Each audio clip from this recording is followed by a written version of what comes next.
Welcome to the Joe Kilgallon Podcast. I'm your host, Joe Kilgallon. This podcast is also known as Kilgallon's Pub for you old school listeners. I like to start off by thanking the listeners, especially the Patreon subscribers. You guys are amazing. Can't do it without you, especially all the YouTube subscribers. You guys have been great. If you're not subscribing to the YouTube channel, please do so. Check out the videos. Hit that bell icon so you can get notified when new videos are posted, which I post all the time. A lot of good feedback on last week's episode, so thank you to everyone who's reached out. Really appreciate it. Got a really fun one in store for you today. A comedian I've known basically since I started. Actually, I saw this comedian perform about a week before I decided to give it a go. One of the nicest dudes you ever meet in comedy, hardworking guys, got five full hours, 5 comedy albums, tours all over the country, national headliner this guy is. I know you're going to love him, everyone. So without further ado, let's bring on the hilarious Vince Carone. What's up, Vince? What's going on, Joe? How are you, man? I'm great, and I want to thank you for your professional setup. You look good there. Those who are watching on the YouTube will know Vince has his #1 comedy albums. Yeah, hanging out right on the wall, looking good. Just my narcissistic decorating behind me, No, I've got a little bit of that too. It's just not in my basement where I record this from. You got to, man. I'm mad at myself for not having my latest one yet. I never printed hard copies of my latest album. And I need to, just for the sake of framing it. I don't even care about selling it because I feel like everything's digital now and streaming. Yeah, but it's funny because you and I did the same thing. We released our latest one right at the height of quarantine, like right at the beginning of quarantine, it seemed. And so I did the same thing. I didn't order any physical copies either. But then I was like, I want to frame it. And then getting back on the road this year, I was like, you know what? I'm just printing them. I'm going to do it. And people are still buying them, and they make the same joke. Like, I don't know where I'm going to play it, but they still buy it. So I'm like, all right, I'm doing it. You're absolutely right. I've told some people that too, because I kind of went overboard. I spent I bought like 1,000 copies of my first album in 2015. It was I spent about $1,000, but at the time I had a little money, and it came out to like almost less than $1 a copy or something like that. So it was a little under $1,000. And I don't have many left, thankfully, but it took a long time to sell them all. And I feel like most people on the road, when they buy merch off of a comedian, they're just trying to support you. And, they might buy a shirt that they'll never wear, or they'll, like you said with a CD, they'll throw it in their car and forget about it. But I think it's more of like a support type of deal. It totally is. I'd go the shirt route also over an album because I feel like that people are more inclined to buy it. I just got tired. I don't know how you were. I got tired of lugging shirts around and never having the right size for people. And, now you can get these little jewel cases, if I'm trying to see if I have one right here, but just these little sleeves, and I can get 100 of them in like a duffel bag, like real quick and just take it anywhere. So that's what I do. And CDs are so cheap too. I don't mind giving them away sometimes.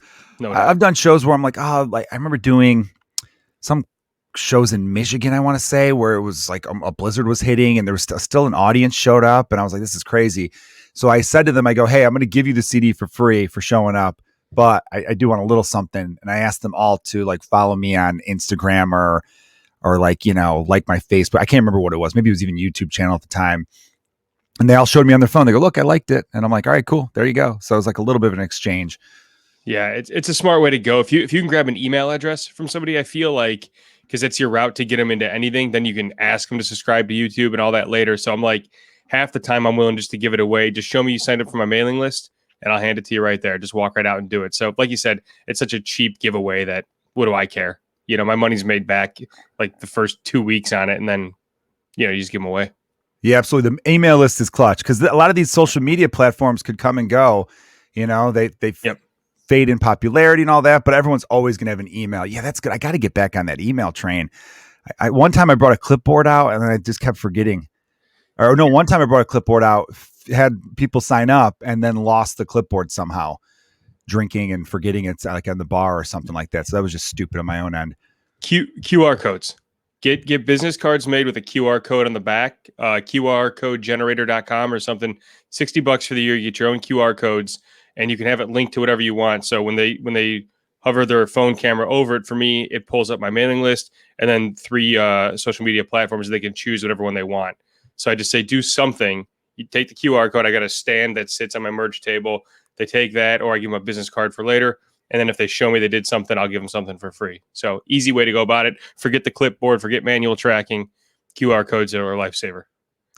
See, I like this. You're giving some value to any young comics listening right now. We're going to get a little a little promo lesson here from Vince Carone. Dude, you've been doing the road for a long time. And yeah, I'll tell the listeners, it was, I can't remember, maybe '07, '06. I can't remember exactly the year, but I know I was pretty young, and you're only like a little bit older than me. It was at the Improv in Schaumburg. That club had like just opened. Someone handed me like a 2-for-1 tickets thing, and I just dropped out of college, and I was taking classes at Second City for like sketch writing and improv, but I didn't really know what the hell I was doing there. And I'm like, you know what? I kind of want to go check out this stand-up. You were on the show and you absolutely destroyed. And then I saw you at another venue where I remember being like, oh, the comedy's kind of cliquey because the other comedians were kind of douchey. I felt like they all kind of knew each other, but didn't really know you. And I remember being like, I never want to be like that. I want to be cool to everybody. So by just being, you didn't do anything other than just sit there and be yourself, but you also gave a great effort too. Because the second show I went to was kind of poorly attended and everyone phoned in their sets but you. So I wonder, did you just always have that mentality of I'm going to give it 100% on stage every time? Or did an older comic pass that along to you? I'm sure I got the advice somewhere along the way because I know for a fact I haven't always put my back into it, much like anybody else. I don't know that I've ever phoned it in like intentionally, but I think disappointment has led to a poorer performance at some point early on. But for me, my act is based on energy and a build. I'm not the guy coming out with like 5 like lines right away that's going to grab you. Like I have to build to get to what I do. And so early on, that really helped me like stay in the moment and just go, if I have to do this, I got to come out guns blazing. And the second piece was going down to the city because there was a clickiness there. And maybe there really wasn't a clickiness. Maybe I just felt that way. And, we all kind of feel that way when we're young, I knew that anytime I went in the city, I had to like go over the top with it and overly feel like I had to prove myself, whether that was true or not. That's how I felt every time I came down there. So I'm sure if I showed up, and I'm sure it was Pressure Cafe that you're talking about. I'm sure if it was there in the show, I remember we had like 2 or 3 people, like audience members in the crowd. I'm like, the only way I can stand out amongst this pack who all knew each other is just come out and give it like it's 100 people at this show.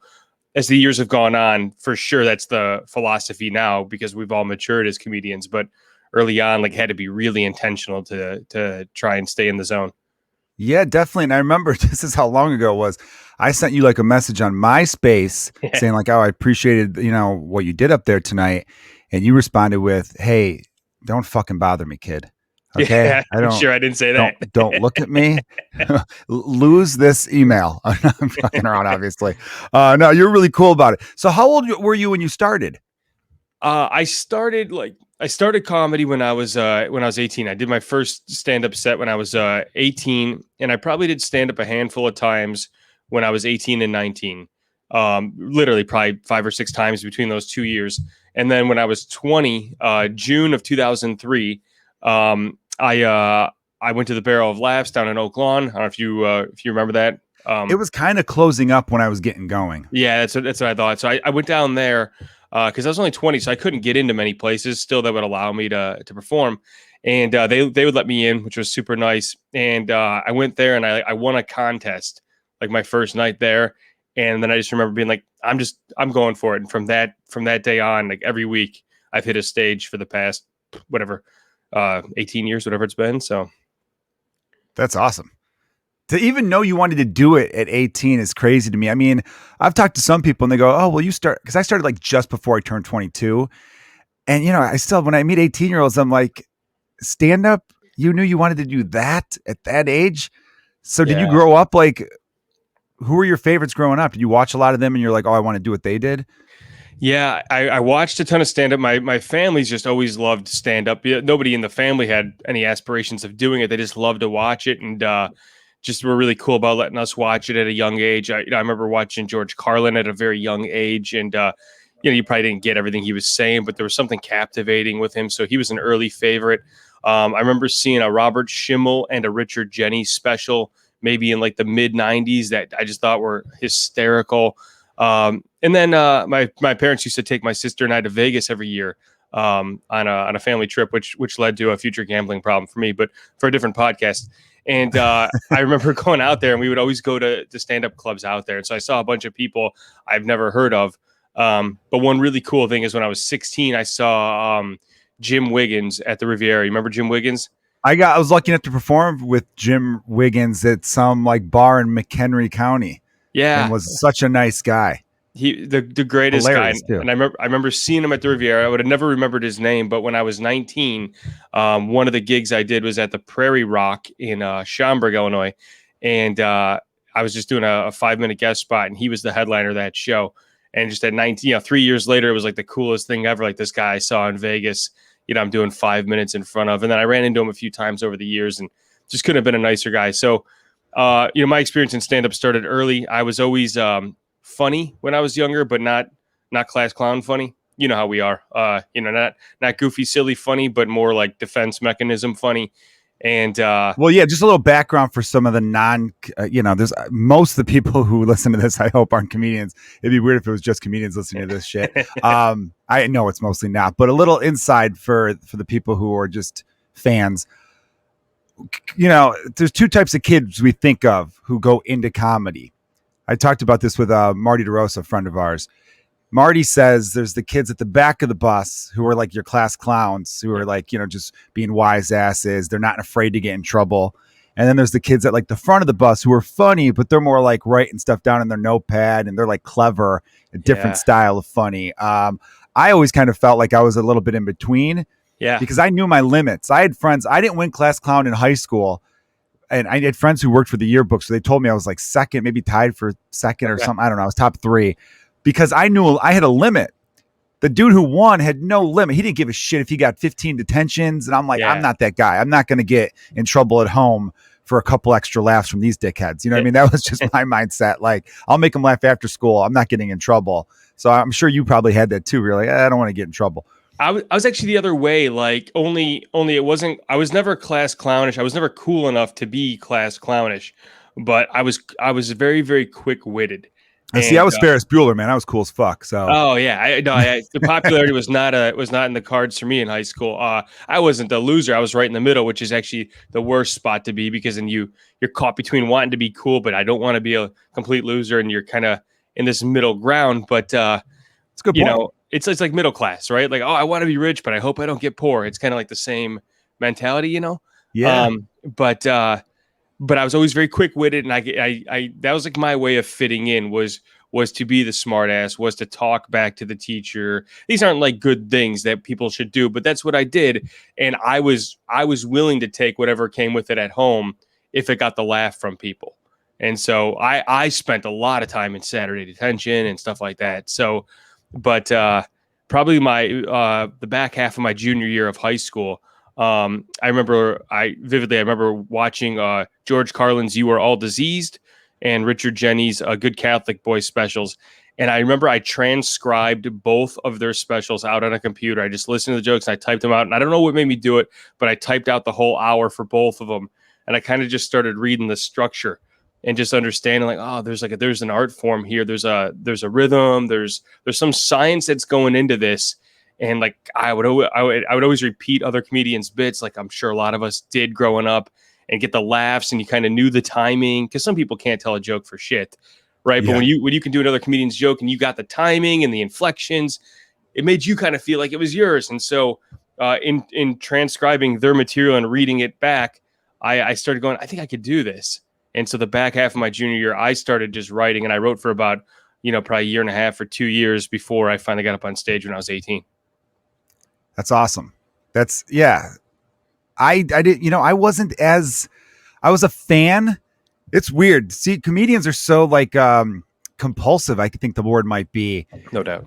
Right? Because there were things that I thought I was a fan of, and then I got into the world of comedy and met comedians, and I'm like, oh, maybe I'm not a fan at all. Like I thought I was. Yeah. I remember at one point in my life thinking I was a movie buff, and then I started talking to comedians, and they're talking about like obscure directors, and I'm like, what? And I'm like, I didn't realize that there were people out there who were so into movies that they would read the credits and be like, oh, that guy was also the cinematographer on this movie. And I'm like, I just thought the movie was funny. I didn't feel like you guys go to an extreme with it. So yeah, as far as watching specials and stuff like that, I kind of watched, let's see some late night sets here or there that I remember liking. And when I was a really little kid, Sunday nights on Fox, they had like an evening at the Improv, I think it was called. That's And right. I remember seeing Tim Allen on that. And then a few months later, Home Improvement aired, debuted. And I remember being like, oh, this is the guy we saw with the tools and stuff like that when I was like 7 or 8 or something like that. So I kind of, stand-up was always like a top 5 dream job. But I think when I was like 17, 18, like when a lot of our peers were really diving into comedy specials and figuring it out, I still thought, you know what? I'm going to be a baseball player still, even though I was about to get cut from the team. I was like, I still had those delusions. I did want, if I could jump back, only because this came up on Twitter. You mentioned Jim Wiggins, and a lot of listeners, you might not know who Jim Wiggins is. I encourage you, when this podcast is over, of course, to YouTube Jim Wiggins. He's been on The Tonight Show. He wrote with, why am I blanking? George Carlin, way back in the day, and was just a really awesome guy and got screwed on Last Comic Standing. It was a big deal. Last Comic Standing season 2, I want to say, when that show still really hadn't taken off as like the big hit. Because when that show came out, I think they were trying to act like, oh, this would be American Idol for comedy. Yeah, and people were already pre-picked of who was going to go the distance and be in that house in the early shows. Later on, it changed formats, but what you're talking about was like Drew Carey and the rest of the judges basically like turned their back on television when Jim Wiggins got cut and kind of like pulled the curtain back. And we're like, what are you talking about? We thought he was the best guy here. How did he just get, who cut him? Basically, it's kind of was the sentiment there, right? Exactly. That's exactly what happened. All the judges loved him. All the audiences and the comedians loved him, but the network was like, this guy is 70 and doesn't he wasn't a cool looking 70-year-old. He's not looking like Harrison Ford's 70 right now. You know what I mean? He looked like, he's knocking on heaven's door a little bit. I love Jim. And I think he did die a few years after that, but it was bullshit because he deserved it. And that was what killed me about Last Comic Standing. I actually went out there with a couple comedians, Dean Carlson and Bradley Fohas, when we were maybe a year or so in. It was one of those things where it's like, F it, we got nothing to do. Let's just go check it out. We're not going to win. We're not going to get picked, but for the experience. And they didn't do Chicago auditions that year for what reason, nobody knew at the time. So we drove all the way out to Minneapolis in minus 20-degree weather. Yeah. I still never forget. We got a tent and tried to stay in the tent because you had to get spots in line. And there were so many people in line. And Bill Bellamy knocked down our tent, and it was like, hey, look at these guys. They got a tent. And I'm like, I've got frostbite. This isn't worth it, Yeah. And then we found out that it was completely rigged because there were Chicago comedians that we knew who, when we were in line, got out of a car and walked right into the building. Like Jared Logan, who's a friend of mine. And I can't remember who else, maybe Kumail or someone. And I'm like, oh, what are you guys doing here? And they're like, oh, well, our managers and agents just got us a spot, so we didn't have to wait in line, and we do this. And then you're like, oh, this isn't. They're trying to make it seem like anyone off the street could be the next big thing, but it's completely rigged. They already have it set up who they like. You know what I mean? They work with different agencies and that's still in comedy. I really wish the average person knew that it's not a meritocracy. And so much of what you think is, because I know a lot of people are like, stand-up comedy, I think so much of what I see is garbage. I'm like, well, I mean, some of it is garbage because it gets pushed to the top. It's the same way with the radio. How much crap you hear over and over again that's terrible. Yeah, it's like anything in life. Who you know gets you further. And we all probably run the same thing you did. In 2004, Jim Flanagan, myself, and a few others went down to Zany's in Chicago, and we waited in line in January. And I think it was -4 was the high that day. And we went down there at 5 a.m, got in line. We're 50th in line at 5 a.m. Doors aren't even open at 11 or something like that. And I remember we sat out there just like you said, just freezing, and they're coming by with the camera and just talk because they want that showmanship for the viewing audience at home to watch comedians shivering and freezing. And because what happened was around maybe 9:30 or something, after we waited 4 or 5 hours, they came by and gave everybody a call time to come back. And so it's you could have done that at 5 o'clock in the morning. You just waited to get the cameras, to get the footage you wanted, of course. And then we all, thawed out, came back, and, all got turned down right away. And I just remember they had 2 judges. They both had to agree immediately or you were out. And I don't know how long you got. We got 30 seconds, I think it was. and I told 2 jokes, and the one guy's like, I like them. The other guy goes, I don't. Like, all right, see you, Vince. And I was out. I got 1 minute, and I felt bad Maybe because it the was. 2 other comics I was with, I got advanced to like a next stage. It was Okay. weird. They did like 4 stages. So the first stage, they broke everyone into groups of 6. So I knew Bradley and Dean, and I didn't know the other 3 comics. And then we were all around a table, and it was like one producer, like woman, and she came up. She's like, everyone's going to do 1 minute, go, pointed at like the first guy, and Wow. then you do a minute, which for a minute of stand-up is hard for. I got to imagine getting 2 jokes in 30 seconds was crazy for you. I don't know how you were at the time, but I know now you're more of a storyteller and you like to build. I'm in the same mold. I've got very few jokes that are a minute long. They can stand on their own. Yeah. I told half of one joke that luckily worked enough where I got to do the next thing. And I felt bad because the other 2 guys just had to wait for me. And the next thing was like almost that real world confessional type thing where I was like in a photo booth and I'm hearing a voice that I can't see. I didn't know who the heck the guy was asking the questions.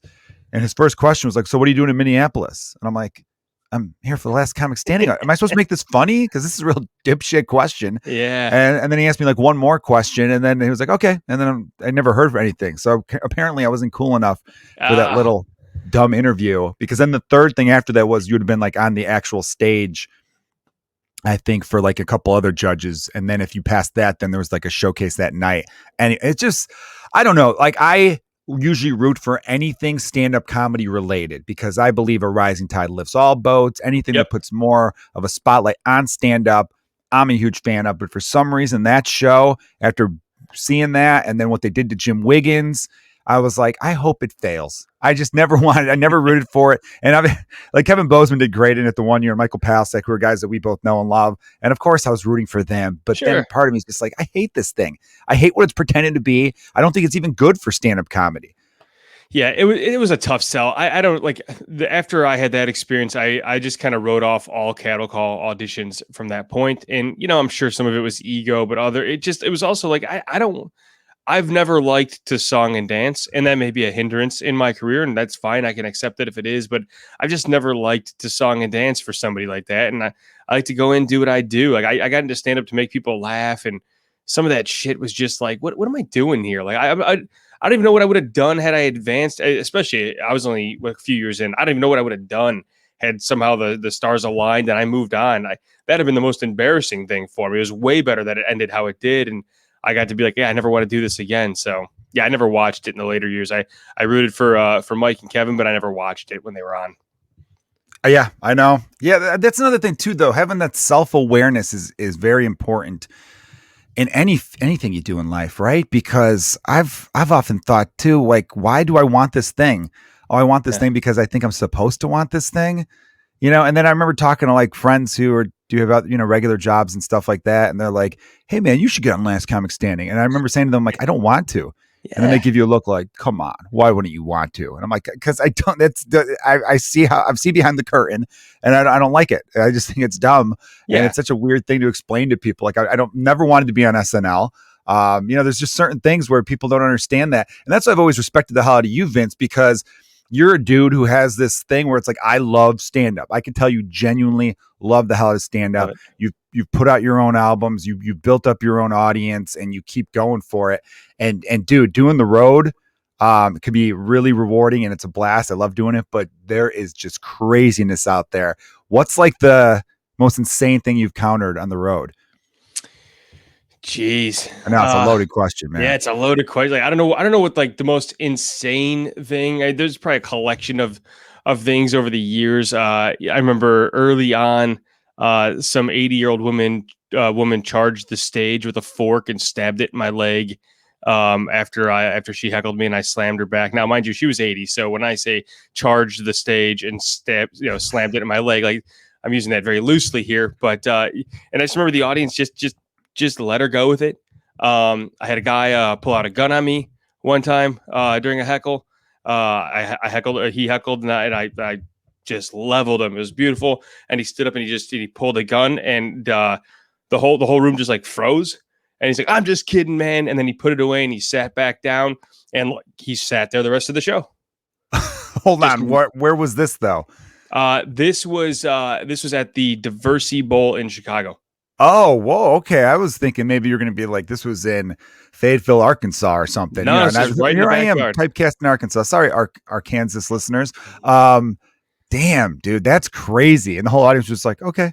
Did you kill after that? Did you rebound? No, I didn't rebound. I made some jokes. Like I made some jokes about like, if I die at a bowling alley on a Tuesday night, my life sucked anyway, pull the trigger, like turn my back to them. And like people kind of like laughed like awkwardly, like, kind of how I was probably delivering it very awkwardly because I still had like 10 more minutes of my set. And, you would think someone would give me the light or somebody would call the cops and get this guy out of the room. Nope, just left him in there. And then Mark Fahey, remember Mark Fahey? Yeah. I love Mark. I haven't seen him in a long time, but Mark juggled chainsaws, right? He would juggle chainsaws. He would light a bowling ball on fire with steak knives in it and kick it from his foot and land it on his head and balance it, which to anybody listening, this all sounds like a lie, but he was on America's Got Talent. You can go watch that on YouTube as well. He was headlining that show. And at the end, he juggles machetes as part of one of his pieces. And he's like, I need a volunteer from the crowd. And who does he pick but the guy with the gun and hands him the machete? So the guy turns with the machete at me and like pretends to swing. He's like, I'm just kidding. It's like in one night I had a gun on me and a machete kind of waved at my face. And it's just a Tuesday in Chicago. I'm not even on the road at that point, So the road's been fist fights. Shit like that. A guy, slammed a beer bottle, broke it, and held it up at me in Cedar Rapids at Penguins. And then security, was right there and just grabbed him and just chucked him right out the door, which was awesome. Real quick, that's a pretty boss move, though, the whole break-in. I've always wanted to shatter a bottle and be like, damn. There's that great scene in Happy Gilmore when Shooter McGavin says something to him. He's like, oh, really? Yeah. And he just breaks the bottle. And he's like, let's go right now. Yeah. And she's like, what are you doing? He's like, oh, he's going to help me find the other end of this bottle. Oh, there's some. There's some. Yeah, that's a pretty cool move, although it's frightening if you're receiving it. Well, it was just like that. One hit, boom, like he'd done it before. You know what I mean? The pro. So that's the road. Dude, yeah, man. The real quick, back to the old lady with the fork. Did the fork penetrate your leg? No, everybody asks that piece. No, she did. It didn't. It was really weird because she was like so far. It was like a. What did you say? I said, I guess it doesn't matter how slow you charge the stage; it's still considered charging the stage. Oh, you mean what did I say to get her to come up and do that? Yeah. I have literally no clue. It wasn't anything overly bad. I was only 2 years in, so I couldn't have had anything that great. But the room was so long. It was long. It was kind of like Zany Chicago, but longer and not wide. And she was all the way in the back. So she got up and you hear like the fork drag off the plate and she just walks and like, much like everybody else in the room, we're all just watching her because we're like, what the hell is she doing? And the stage was up high. So she was probably at my knee level with her head when she got up there and she's just sitting there and then she just tried to poke it through my leg. And I was like, what the fuck was that? And again, nobody stops it. Nobody says anything. She just walks back and sits back down and you're just stuck dealing with that. Now go try and make people laugh, clown. It's crazy. And where was this one? Where did that happen? That was down in Kankakee or Bradley, Illinois. One of those two. It was called Brandon Casey's. Do you know Todd Thomas? No. Very funny guy. He moved away for a while. He's back in Chicago now, but he used to book that room like long time ago. So this is probably like 2005-ish. Okay, yeah. Cool. The craziest I had was at a bar called Duke's in Crystal Lake, Illinois, right off the metro stop up there. I did a show with Mike Stanley and this guy, Dustin Kaufman, I want to say, who I think owns the Kansas City Comedy Club, I believe. And it was nuts because I was hosting, like I said, and it was a small crowd. I think there was like one table of 5 and a table of like 3, and then one like drunk guy literally sleeping as the show was starting. Apparently there was a big like Christmas sweater bar crawl thing happening. And I don't know, there was kind of some, like good amount of snow on the ground. So who knows? And I'm up there, just starting the show. And I did some joke about, being an Irish guy from Chicago or something. And I don't know what they heard, but this one table of 3 just starts like yelling shit and calling me like a liar or something. And I'm like, what the fuck are you talking about? And I was like, what do you think I'm not saying I am what I am or something? Like, are you guys, I don't know. It's not like they were from Ireland. I didn't hear an accent or anything. Right. But then 30 seconds later, a dude who was at the bar comes in and they like get close to the stage and they start talking shit. And then the guy says, say those jokes in Chicago and see what happens to you. Now, for the listeners, Crystal Lake's about 45 minutes to an hour northwest of the city. So I don't know if this guy was from Chicago and then moved out to this far suburb and then thought he was talking to like a suburbanite or someone who's just a traveling comedian. But I'm pretty damn Chicago. So when someone's like, go to Chicago and say that shit, I literally came back with, motherfucker, I am Chicago, which I felt was very like Entourage was a popular show at the time. So I felt like I was like, I am Queens Boulevard. Like I kind of had that. Then the drunk dude who had his head down, who was not part of anything, gets up and jumped on stage, grabbed the mic stand and went to swing it at me. Luckily, I took a step to the side, but grabbed his shirt and kind of olayed him off the stage. They had one of those huge speakers on top of a tall tripod, and he like hugged it to break his fall and hugged on the way down and was like out for like 25 seconds. I remember being like, okay, this dude's passed out. He knocked himself out. Yeah. And the whole time, again, like both of your things that you had happen to you, both of your conflicts, nobody's doing anything. And I remember at one point looking like, does anyone work here? And finally they come in and like the manager at the time, this girl named Rachel, who I became good friends with. I like will talk to her every now and then and say like, what's up? You know, and it was funny because like she became friends with me and like Stanley. And I remember asking, I think I sent her a message like a few days later because, you know, Facebook friend request and all that. I was like, oh, you work at the bar. I go, let me ask you this. Have you guys still been talking about that incident? And she's like, oh, nonstop.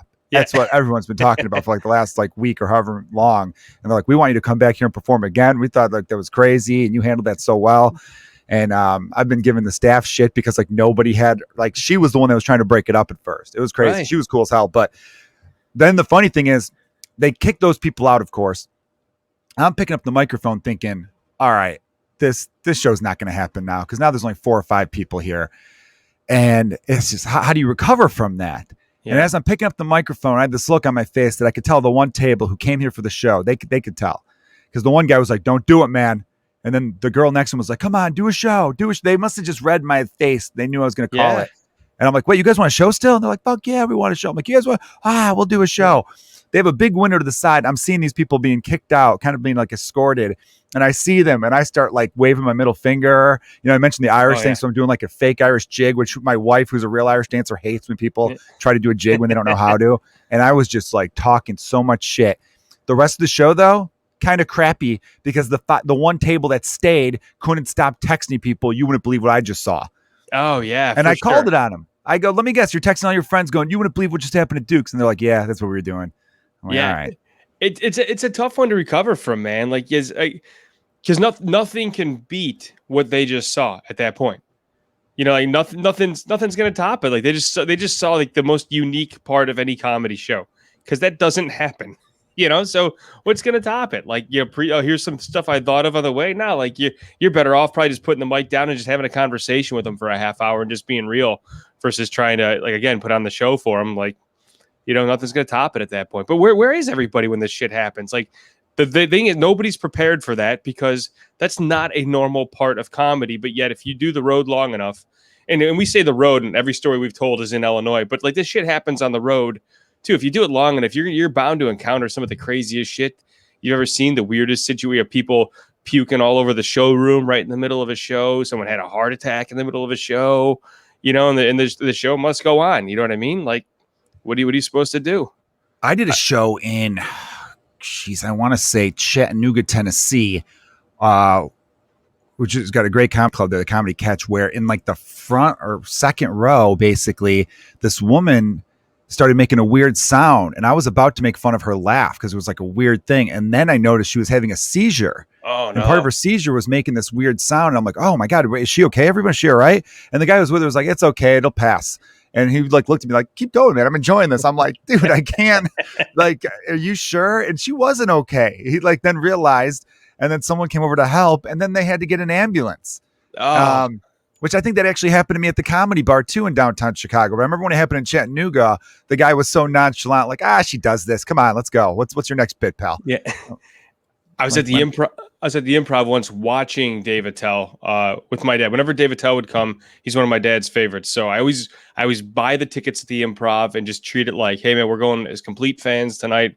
You know, I'm not interested in getting any stage time. Let's just go watch. And this is years back now. And he was doing his bit. Some woman up front was like, she wasn't heckling. I mean, she was, but she wasn't saying anything mean. She was just being annoying. Like, she was trying to talk to him. And Dave Attell is just like the funniest guy with like comebacks and, and he ended up like being like, what are you drinking? And she said like whiskey. So he ordered her like a double shot, and she took that and she was already smashed. And so like a little while later, like she stands up and she's like wobbly and he like starts like ripping on her and she's front row and she goes to, take that turn up the aisle and she just like her ankle twists and she just like bites it. I mean, just like wails the floor and like the whole showroom just like stops.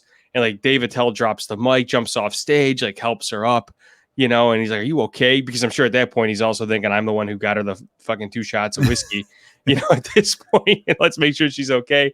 And she gets up and she's humiliated and she goes to the bathroom on her own. Like 500 people in the crowd are just watching her walk down that aisle, the walk of shame. And Dave Attell gets back up on stage and he like looks at her boyfriend. He's like, hey, like, dude, like, and he was like, you would think like he'd start ripping into her, and he wasn't. He was like very empathetic. He's like, hey man, like you get up and go check on your girl. And the guy was like, nah, she's okay. And Dave's like, no, man, like I'm not joking. Like go check on your girl, man. Go make sure. And he's like, no, she's all right. And Dave goes, you must have a huge cock, man. That's what he says back to him. And he just tore into that guy about it. But yeah, just this weird shit that happens, and.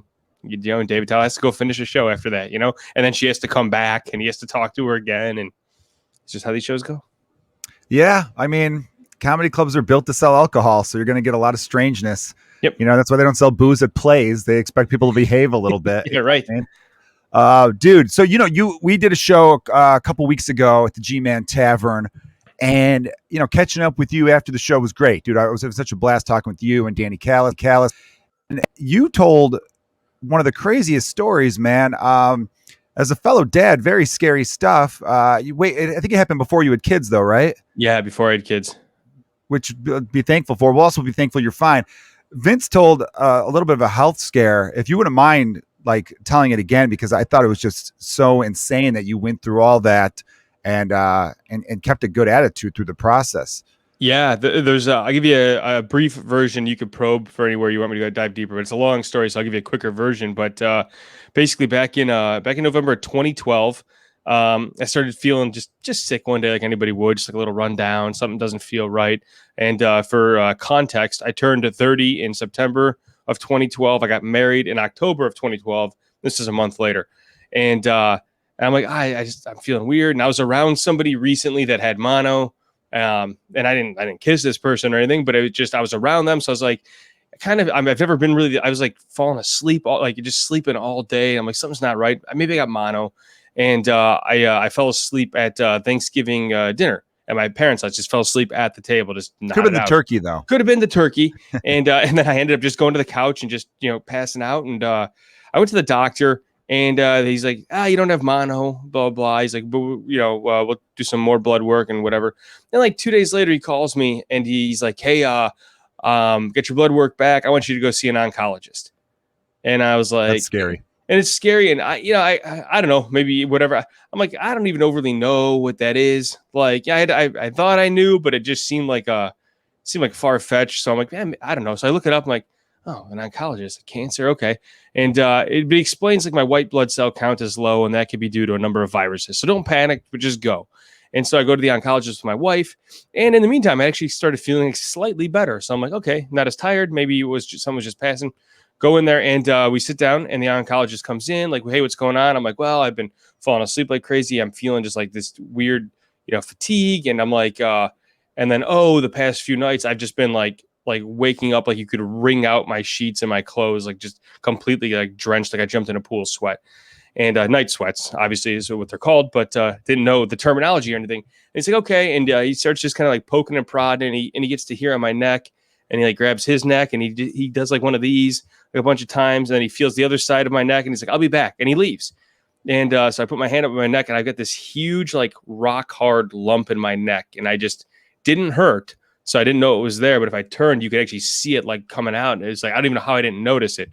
Whoa. And so then you're starting to, add up the math here. And my wife and I are like looking up like, okay, night sweats, fatigue, lump in neck, oncologist. And it's like Hodgkin's lymphoma.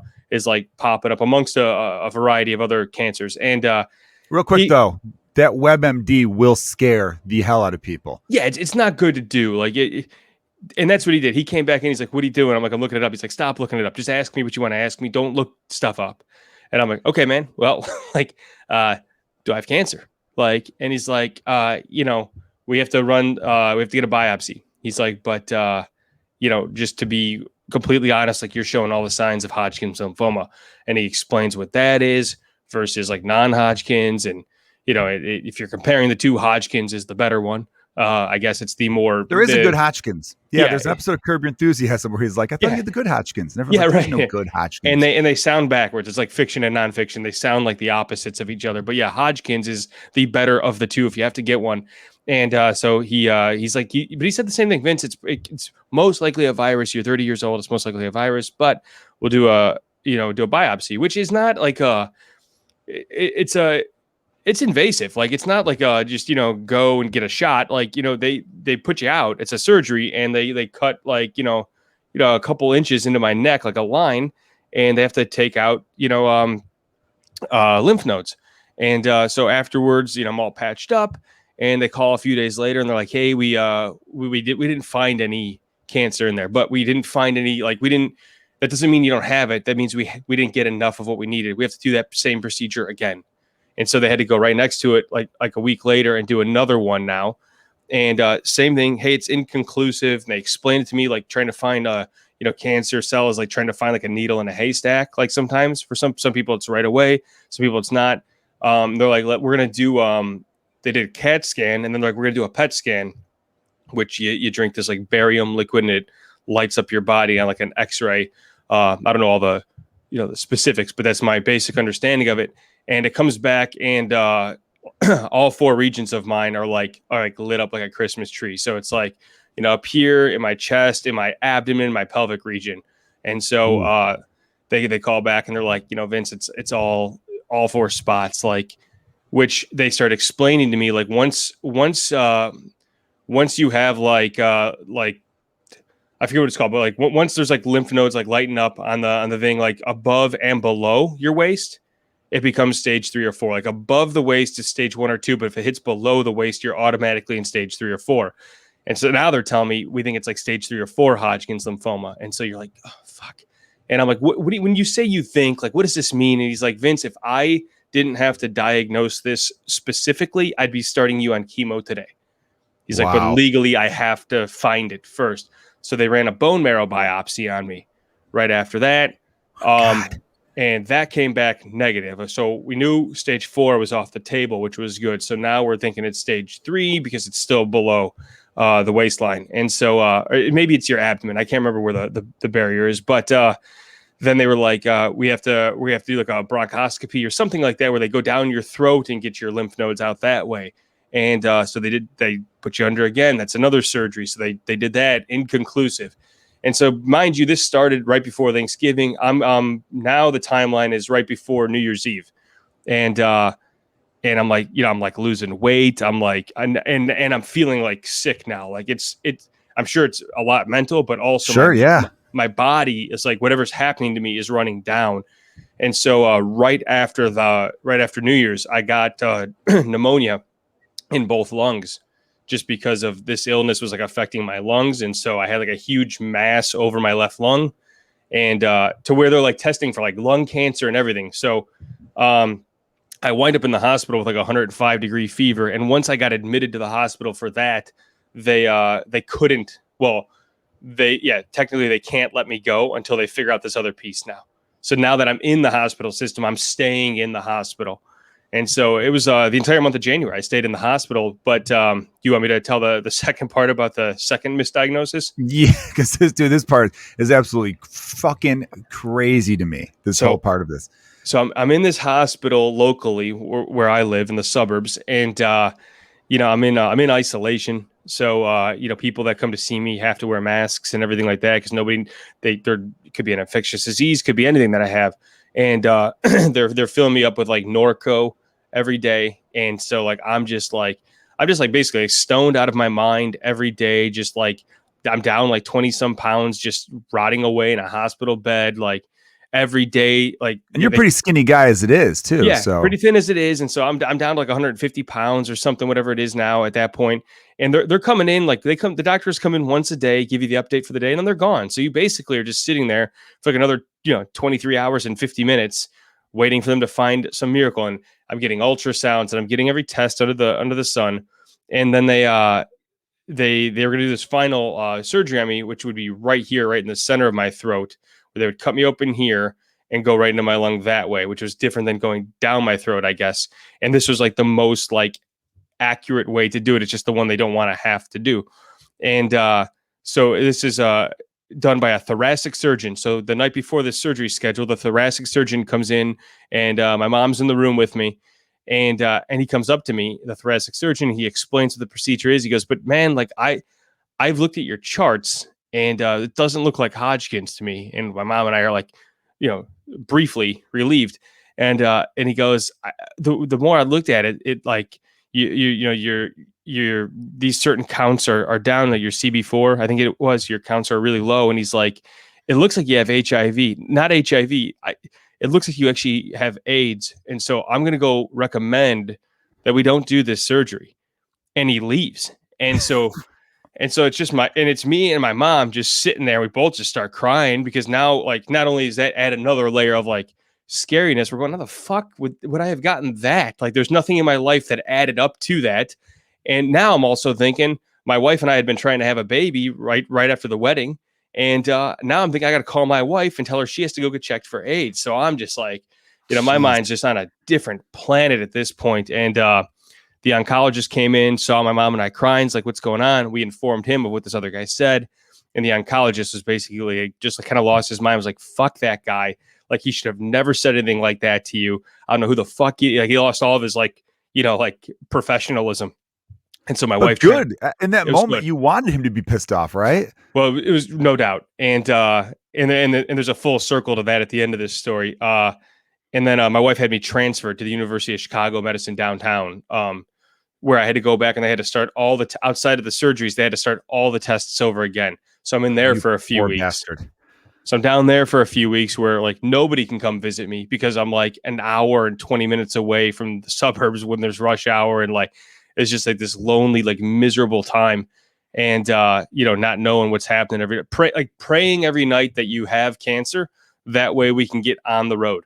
Because I'm going, man, if they would have found this in December, it's February by now almost. I'm going, I'd be a month and a half into chemo already. Like, let's go find this. And like the craziest thoughts. And then finally, they did this surgery here, and then they cut me open here in the same surgery because they didn't get enough out of here. They had to go into my chest, right into my lung. And then they sent me home from the hospital and put me on pneumonia medicine because I still had pneumonia. And I got home, and the pneumonia was way worse at home. I'm coughing till I puked like every hour of every day. And I'm home for about a week and a half. And then I get this huge, crazy rash on my leg because of the pneumonia medicine. And it says, if you get like a rash, like call the doctor. So I call a doctor. He's like, "Come in." And he's like, "We have to do a biopsy of the rash now on your leg." And I'm like, so they do that right there. 2 days later, they call me, maybe a day or two before Valentine's Day, 2013. And they go, "We know what you got. It's not cancer. It's vasculitis. That the rash on my leg, that biopsy was what was able to finally confirm it after all the 7 other biopsies I got." And he explained to me that I have a certain form of vasculitis called Strauss syndrome. And basically, it's an inflammation of your blood vessels that affects your organs. For me, it was affecting my lungs. So blood wasn't flowing through my left lung properly, which caused a mass over it, which caused the rest of my lymph nodes just to whack out and light up on the PET scan. And he gave me 60 milligrams of prednisone steroids. I picked them up at 8 a.m. I took them at noon that day. By 5 o'clock that night, I came home, and I was probably about 85% back to normal. Like, my wife just like couldn't believe how I left that morning to where I was after just the first 3 pills. And 3 days later, 100%. I'm sure my body was still recovering, but physically and mentally 100% back to normal. Was all good within 3 weeks. I was back at the gym working out, and as of right now, as of 2 days ago, I am down to 1 milligram of steroids a day. And as of July 5th, they're finally gone for the first time in 8 years. That's And awesome. I'll be medicine free. I've been in remission, knock on wood. But the funny story, sort of the full circle, is when my wife got pregnant with my son. Yeah, with my first one. She had something wrong with her one of her blood counts, and we had to go see an oncologist. And they were like, "It's not a cancer thing, but we have to send you there to rule something out. Like, don't panic." And it was nothing like that for her, thank God. But we go to see the oncologist, and it's the first oncologist that was telling me about my Hodgkin's, and I hadn't seen him since because I got transferred hospitals. And he's like, "Vince, man, I've thought about you over the years, like so many times, wondering what the hell ever happened," because he never got to find out how this story ended. And so I got to tell him, and he's like, "Fuck, you told him you had AIDS?" No, not that guy. Yeah, but he did tell me. He goes, "Do you remember that thoracic surgeon?" I go, "Yeah." He goes, "He didn't work here anymore after that week." And he got fired for the incident. He couldn't say those words out loud to me because he couldn't divulge that. But that thoracic surgeon got fired, and thoracic surgeons are not like overly common. So I guess like getting fired from that is like that guy's most likely not working in Illinois. He probably had to go to some small town after that, but he got fired for it. So well, he kind of deserves it. You know what I mean? That's a really horrible thing he did to you. And dude, but that's great. I'm so happy for you that come July 5th, you won't have to be taking any medication anymore. And what a relief. I wonder if when they told you, hey, it's not cancer, here's what it is, your mindset changed to the point where, yeah, I believe after a couple of rounds of steroids, you felt 85% better. Even though your body probably wasn't even near 85%, your mind was right where it needed to be. It was totally, yeah. My mind was great. Just like, I just remember hearing that, like, what? Wow. Like after everything we just kept hearing, I remember vividly being out to lunch with my parents when I got the call about the PET scan lighting up all 4 parts of my body, and they're telling me it's probably stage 3 or 4, and I had to I was like trying to keep facing the phone, like, okay, thank you, and like you hang up the phone, and I remember telling them like it's stage 3 or 4, and I just remember like everyone like kind of like put on the game face, and then my wife and I went to go get in our car, and my parents walked to theirs, and I just remember watching my dad like right before you got in the car. I just watched him like break down on his way in the car, and you just see shit like that, and you're like, man, like, damn, dude. Yeah. But they must have been absolutely like, as much as crushing as all that was, it's the moment you're better. That had to feel incredible. Did people throw a party for you? I hope you really celebrated. We lived it up a little bit. We did celebrate. We booked tickets to Vegas pretty fast after that, and the whole family went out there, and we had a great celebration about it, and felt really, really good. And about was it 2 years later, my son was born, and then my daughter a few years after that. So there's a slight delay in life, and but it probably makes you more grateful though for life now, right? Yeah, it definitely did. I think we were talking about this at that night of, like, I was ready to hang up comedy at that point. It was 2012. I'd been on the road for 8 years or whatever it was at that point, and I was just kind of like, I've missed a lot of holidays. I missed a lot of birthdays and stuff. Like, as much as I loved comedy, was it like if I cashed in now and this was over now, like, was that worth it for that? And I was getting ready to quit, and people were like sending me messages. Like, I never told anybody I was getting ready to quit, but people sent me all these messages like, "Hey Vince, you've made people feel good for so many years. Like, you deserve someone like making you deserve to feel good. You deserve a break. Like, we still need your laughs out there. Please get better soon." And they were like, people were like building up my comedy, and like that was like the start of a transformation, I guess, of like not chasing the dangling carrot anymore. Not caring so much about the external factors, and more just going like, I want to do what I do. I want to do it the way I like it. It really shifted from like, this is my show to this is your show. Like, I'm here for you. And before, I had too much of an ego to say that. And now it's like, no, I'm here for you. You came out. I want to make you feel good, because people helped lift me up at a time I needed it. So, dude, that's great, man. What a great feeling. And it's liberating to be able to be like, I don't care about the outcomes. I'm just going to enjoy the ride right now. I think that's more people need to have that mindset. Dude, thanks for sharing that, Vince. All right, let's get to 5 good ones. All right. I like to ask 5 questions that are kind of a little random here, but it's a fun little segment I've been doing. Question number 1 is, what has been your favorite moment? I know it's tough to pick one sometimes, but what has been your favorite moment in your comedy career? Favorite moment of my comedy career. It's a great question. I think if I'm going to pick one, right, I'm sure you like you. I'm sure you have a bunch. If I'm going to pick one, a couple years back in 2019, I got picked to do Gilda's Laugh Fest, Best of the Midwest Showcase. Big large festival in Grand Rapids, Michigan, and they select 6 to 8 comics to be a part of that. And you come in and you compete and you do a few shows, and they crown a winner of it. And I ended up winning it that year, and it was, I've lost like plenty of contests. I've lost a lot of festivals and stuff over the years. And it was just one of those where like I truly went into that night like not caring about the outcome, even though I feel like that sometimes you still get drawn to it. I went into that fully like supportive. I just wanted to have fun, just felt happy to be involved. And I ended up winning, and it just felt like a strong accomplishment, just something good, just can't describe why that one out of all nights, but just something about that just felt amazing to me. And that was 2019? 2019, yeah. Yeah. See, that is a great competition, a great honor, a great festival. I did it in 2018 and lost. So thanks for rubbing that in. Thanks, Vince. I really appreciate it. I'm just messing with you. No, yeah, I did it the year before. It's great. It's a great festival. Yeah. Great comedians. I had such a blast that whole weekend doing shows there. So that's a good one, bud. I feel like you're rubbing it in a little bit, but that's all right. All right. Question number 2. If you could have any superpower, maybe you might be like health, but if you could have any superpower, what would it be? Superpower.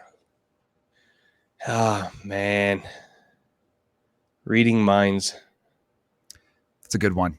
Reading minds. I'm way too self-conscious and self-aware. Sometimes I would just like to know what other people are thinking so I don't gotta fill in my life like a Mad Lib, for them all the time, Yeah. Makes being charming a lot easier too, to know what people want to hear. Yeah. I kind of dig that one. Yeah. Like, hey, I'm never going to book you. Like, oh, good to know that now, versus me trying for the next year and a half and figuring it out later. So sweet. Time saver. Yeah. I didn't realize what a time saver being able to read minds would be. Yeah. That's a good one. All right. Question number 3. What are you getting on your pizza? What are your pizza toppings? Pizza toppings. I'm a pepperoni, sausage, green pepper, mushroom, and onion. All right. I like the first 2 a lot. Green pepper, I could go here or there with, depending on mushroom. I'm not too big a fan of, but let me say this, man. This is for everybody. I did a great show over the weekend. Shout out to the Renwick Mansion in Davenport, Iowa. Everyone who's involved, Dane and his wife, Sarah, Chris Schlittling, who's going to be on the podcast soon. That guy's great. They ordered pizzas. And I think if you're ordering pizzas for a group setting, you need to have one that's plain cheese. No doubt. Now, I know that's kind of a basic bitch pizza, but I feel like you need to think group mentality. They had one with all sorts of crazy stuff on it that I'm like, I'm not touching any of that. The other one was barbecue chicken, which I do like, but there was some onions on there that were just not good. Okay. I remember thinking, I'm like, you got to get one I'm calling it the Kevin Mcallister rule, where you need to have one, because they didn't take anyone's order. They just came back, and you can't complain because it's free pizza. You're a dick if you complain. But you and I both have kids, and so we know that rule even more so than anything else. Like, because you order pizza, what do you make sure that the kids have? Cheese. Always. Always. The Kevin Mcallister rule. You have to have one plain cheese pizza. Think of that scene in Home Alone, everyone. Okay, number 4, also kind of a loaded question. If you could have a new law, it could be serious, it could be silly, a new law for your town, this state, the whole country, whatever, what would your new law be? Man, I wish I could think of something funny, but I can't because I'm not a good comedian. So let me go serious here. Let me go serious. I'll write a bit about it later. I feel like it would be something in an anti-bullying format. Something to do with I despise bullying probably more than anything else. I hate it, whether it's verbal or physical, but it'd be something, some heavier consequences surrounding that, or probably heavier consequences surrounding it. It just got to be I know bullying's a part of life. We all get bullied, but But hold on, there's a difference though. And by the way, I'm with you 100%. I think there should be way heavier consequences. Whenever I see some video being passed around of some poor kid getting bullied, it makes me absolutely disgusted. Makes me sick. Right? But I want listeners to know, because every now and then you hear some people being like, hey, bullying's a part of life. No. There's difference between bullying and busting someone's chops, right? Yes. Busting, whatever. Because everyone growing up has some friends that you pick on here or there, but they're your friends. And there's kind of like an understanding. Bullying is when you're picking on someone that you don't hang out with, you don't talk to, you would never invite them out to anything. They're not coming to your birthday party. And you're purposely, intentionally going out of your way to make their life miserable. That's bullying. That shit needs to go. No one's saying, hey, don't call your friend, I don't know, pussy or something like that if he's your buddy and you're hanging out playing a video game. That's not bullying. That's like regular friend stuff. I'm talking about the straight up, like this video I saw recently, it made me absolutely sick. This kid was trying to get away from these people. And it was mostly girls, which kind of threw me off a little bit. Maybe I'm being sexist. Hey, girls could be asshole bullies too, I guess. And they were like tormenting this poor kid and throwing shit at him and trying to hit him. And they were clearly bigger and even looked older. And he's trying to get away. So he's crossing a street and he gets hit by a car. Oh. And I don't know. I didn't find out if he was okay, but it made me, oh man, I just want to like find the parents and be like, how did you fuck up so badly that you raised such a piece of shit kid? I watched this one video of a guy like an Eagles game or something, a young guy, like big muscles, like standing up, arguing with a guy in the row behind him who's probably about 65 years old. The guy's sitting, and this young kid just out of nowhere just punches him twice in the face, and you just see the blood like spurt, and they have like an after picture of the guy later. And you're just like, what? Who are you, you piece of shit? And I'll qualify this as a total hypocrite. I bullied when I was younger, not to a bad degree, but I'm not above it. I participated in that and heavily regret anybody I ever like gave a hard. I was more verbal because I'm not a physical guy, but anybody I ever like made fun of too much for the wrong reasons, like it's not good. So I don't want to just qualify. Like I know I'm not a saint, but I did a little bit of that to this one kid, and I remember we stopped though. We were pretty shitty to this one kid. There was like this Bulgarian immigrant kid in our class, and he was the smelly kid, and he just didn't know about deodorant because it was a cultural thing. And I remember us going hard after him, and then we kind of all wisened up a little bit. But yeah, it's shitty. Youth is a learning moment, but you should be able to learn from it. That's why there needs to be heavier consequences, because the first time you do it, you would be like, oh shit, that's pretty serious. Don't do it again. Like that's why I'm in favor of it, because everybody gets scared straight a little bit, and that would help in terms of that, because people shouldn't grow up in fear of showing up somewhere because of something. That I can't stand that at all. Like I'm sure, I don't know if you run into like awkward people after shows, just people who you could just tell or just don't fit in. So, they just chat with you for a while, and you're going like, this isn't anybody I'd hang out with. This isn't anybody I normally talk to, but I'll make it a point to sit there and make them feel like the life of the party for a night, just because I know too. Yeah. They probably haven't had that a lot in their life. And it's like, man, like if that's the very least I can do for you is give you all of my attention, because you came out here and you gave me some of yours. Like, so I try and be a better person for it now. You're a good man, Charlie Brown. All right. Question number 5, dream vacation. What is it? So I took my dream vacation. So I might have to think of another one for your answer, but my wife and I. No, let's just tell me the one you took, man. This is great. Honeymoon. 1 year after I was okay, because we were supposed to take our honeymoon also that December when I got sick, and so we had to delay it for a year. But we spent 11 or 12 days in Tahiti and Bora Bora in one of those huts over the water, like you saw in Couples Retreat. Wow, dude, that's fantastic. My stepmom had been to Bora Bora when she was like dating my dad. And I remember her going with a few friends or something like that when they like just started dating or something like that. And I thought it was a made up place. I thought Bora Bora was like something out of a Bugs Bunny cartoon. I'm like, you didn't go to Bora Bora. I was like 8 laughing at her or something like that. That's incredible, man. Good on you, dude.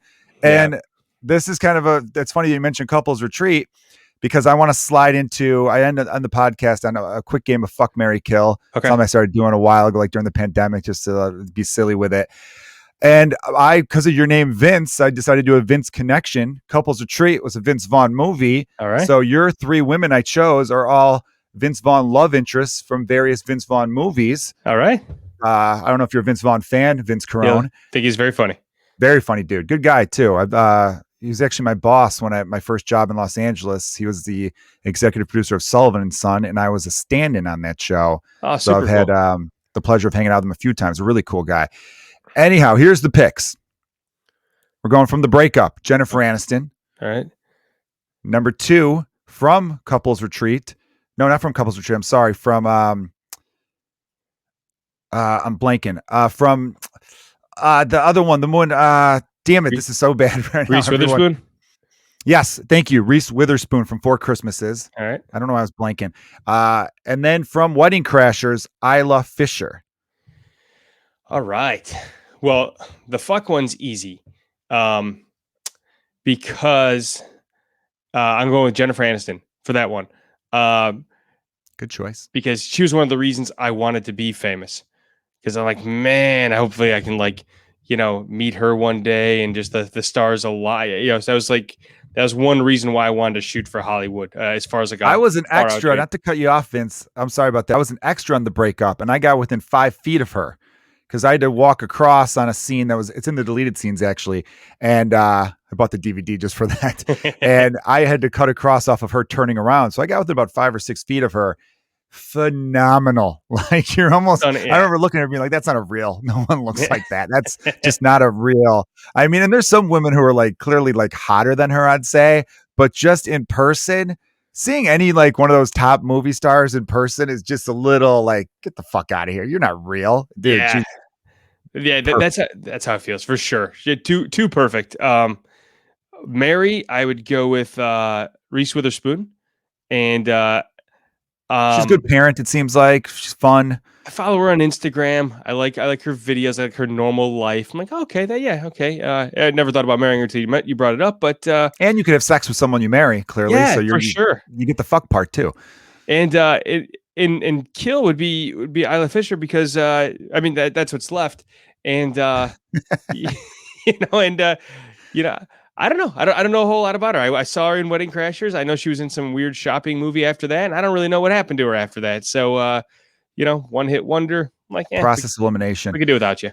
The thing in Wedding Crashers, she plays a fun character, but there's a scene where I was 20 when Wedding Crashers came out, I think, and I remember seeing it opening weekend. That was the height of that whole, Vince Vaughn, Will Ferrell, the Wilson brothers, the frat pack. There you go. And there's a scene where it's oh, she's topless. But then as later on, I'm like, oh, wait, that's not her. That was a body double. Yeah. So I was a little bit bummer. Yeah. I thought those were her actual boobs. Yeah. Now that they're not, kind of like her a little less. Yeah. What are you hiding? You got weird nips? What's going on, Isla? I got weird nips too. So we'd probably bond over that maybe. So who knows? Good choices though, my man. Good choices. Dude, what about you? If I throw it back your way? Throw it back my way? I think you can't pick mine. I think I killed the same person. I kill Isla, but I might switch it. I might marry Jennifer Aniston. That was a tough one. Do I want her forever for a night? No, you know what? I go back. Reese Witherspoon, I feel like is someone you could age well with because I feel I'm thinking about the sex. I think she'd keep it spicy. You know what I mean? Also, she has children. Jennifer Aniston, I'm 99% sure does not have children. Yeah. That was apparently one of the reasons her and Brad Pitt broke up. He wanted to have a family and she's like, I want to keep this body tight. Yeah. Respect to both ends. Yeah. But now that I have children, I love having children. So I think I'd want to go the Reese. So I agree with you, Vince. I can't even dispute it or argue with you. But buddy, man, thanks for being on the podcast, opening up about the health scare. It's something that I think listeners would really appreciate how precious life is. You know what I mean? And how thankful we should be. Because I know, life's hard on and all sorts of different reasons. Life is hard. And, there's a lot of injustice in the world and all that. And you can't deny that. But I still think at the end of the day, if you're alive, you are 100% lucky and we should all be grateful. No doubt about that, man. I appreciate you having me. I wanted to come on for a long time, so I'm glad we were able to make it work. Hell yeah, dude. I'm glad I've had you on, man. And tell everyone where they could find your stuff and where they should be, checking out your albums and all that stuff. So direct them wherever they should be following you. Yeah, check it out. Sign up for my mailing list at vincecarone.com. It's the easiest way to get in touch with all the other pieces. But I'm on all forms of social media, pretty much everything everything a 38-year-old should be at. I'm not on Snapchat and TikTok and all that. I probably should be. I just don't understand how they work. So I do. I'll explain TikTok to you. Okay, perfect. Yeah, you got to help me with the video thing. So I will. I'm on YouTube. I've got about an eighth of Joe's followers on YouTube. So you got to help me We'll out help with that. too. Everyone subscribe to Vince's channel. Yeah, subscribe there. Find me Instagram, everything at Vince Carone on all of them. So I got the original on all of them. OG. Good man. Good man. All right, everyone. Thank you so much for listening to the Joe Kilgallon Podcast, aka Kilgallon's Pub. Be sure to check out the Patreon. Just uploading a video tonight for that. So thanks to all the Patreon subscribers. You get a lot of bonus content there. Sorry, I had like a weird little lisp for a second. And all sorts of other fun stuff. Go back to check out previous episodes. Can't thank you guys enough for supporting my comedy. You're all the best. Cheers.